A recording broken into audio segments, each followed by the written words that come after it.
You're 81 years old. Yes. And you're going to try Niagara River swim for the 50th time. What got into you? Why do you want to do this swim? Oh, I don't know. This is going to be my, I don't know. I just like to do something that other kids don't do. Kids.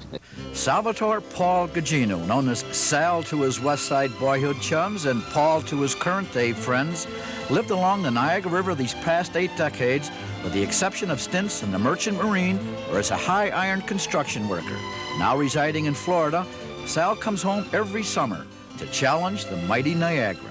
Do you remember the first time you swam across the Niagara River, how old you were? Oh, I started at 14, but I don't think I swam it till about when I was 15 or 16. And did you usually swim alone, or did you have somebody with you? Never, ever had an escort till this trip here. We used to go across 2 or 3 times a week in the summertime. No escort, ever. We used to swim across, the old ferry boat used to run across there, and the skipper knew us. We'd be 2 or 3 fellows at the time. And we'd swim across from the Canadian side, and he'd let us ride the ferry for free. Well, I think it was 5 or 10 cents, but he'd let us go across the ferry for free. And a lot of times, we start over from the American side. We have Red Rock, it's just above the river from the Peace Bridge, and swim across and land just about Thompson Boathouse on the Canadian side. It's this side of the International Bridge.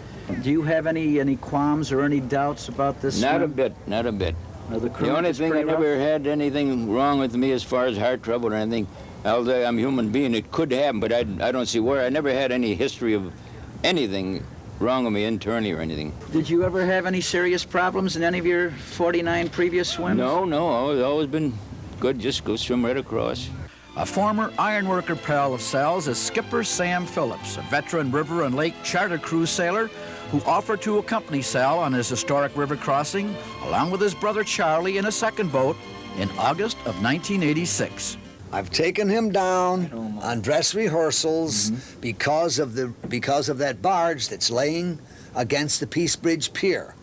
That unfortunate one that fellow coming up here had the problem with. But I've taken him down there. I've shown him where the barge has obstructed part of the spillage way, where the current is actually a couple of knots faster than it has been before the barge was lodged there. I also showed him the high water level, because this is the highest the water has been in the history of the Great Lakes. And just to show him that the dangers are there, and I wanted him to be well aware of it. How fast is that current now? It could probably in some eddies approach 16 knots. Our game plan is he's got all the confidence, he's got all that going for him, and mine seems relatively easy because I just have to pilot the boat, and in the event that the impossible happens, we'll be there to make sure he gets a safe crossing. I have a second boat going with us. One's going to be upriver of Paul, one's going to be downriver of Paul, and he'll swim over, and we'll try and miss him while he's in the water. Okay, he's in the water. Where the hell's he going? He's okay. He went the other side of the bridge. That's all right. Yeah, I believe we've crossed this insurance. Over. Thank you. I read him now. You're right again. Over.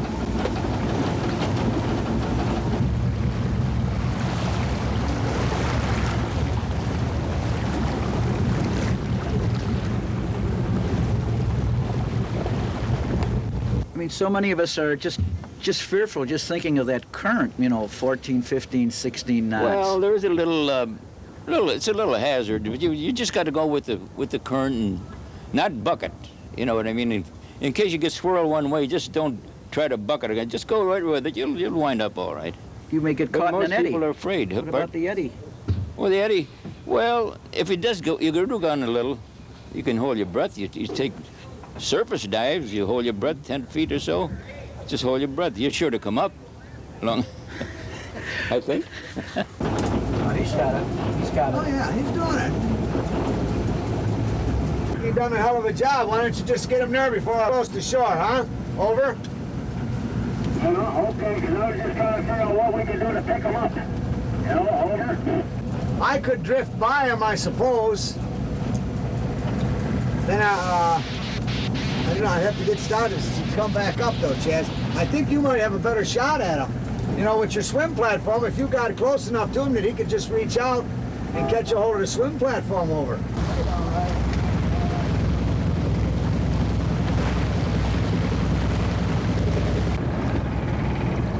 Hold his hands up, Charlie, a victory symbol. That's it.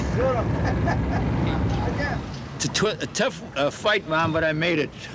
You sure did make it. 81 years old, you swam a good mile in less than a half hour. And I didn't miss a stroke on that Australian crawl. Yeah?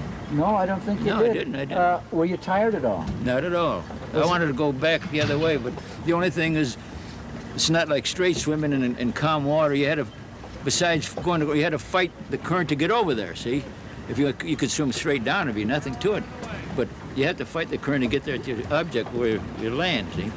You didn't land at the old No, West I used to Ferry land Street. about, on Lafayette a Avenue? couple hundred yards foot of Lafayette, and here we're just down about 1/8 of a mile. How different was it from the last swim 10 years ago with number 49 and number 50th today? Well, it wasn't that you can't make it, you get just a little slower in doing it, see? But no more tedious, not any more tiresome. No. Are you going to quit now? You did it 50 times. You're 81 years old. I say quit, but like everybody else, isn't it? Quitting and Wait till next year, huh? you just stop, start again.